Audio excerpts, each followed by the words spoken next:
Welcome to Luca is a Billionaire, where the only thing I invest in is your answers. You begin by verifying the device model and exact iOS 6. X build, because compatibility depends on that detail.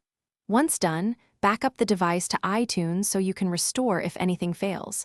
Make sure Wi-Fi is stable. Downloads on cellular may timeout. Next, free at least 100 MB of storage for temporary files and updates. Finally, disable any proxy or VPN so the device connects directly to Apple services. This prevents signature or download errors later. You now choose the most reliable access method. Open Safari and load M. YouTube.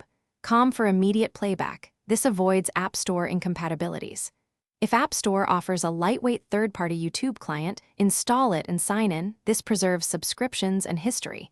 If you have a previously saved signed IPA in iTunes, you can sideload it by syncing the app. Do this cautiously because unsigned files will fail.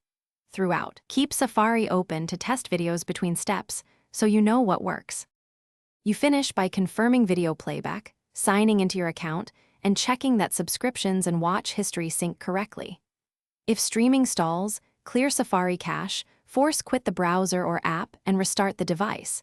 This often resolves corrupted cookies or temp files.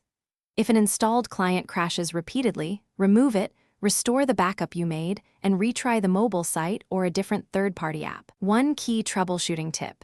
If playback fails across methods, test another network to rule out ISP or local router blocking. Thanks for watching and please subscribe. It's the best investment you'll ever make.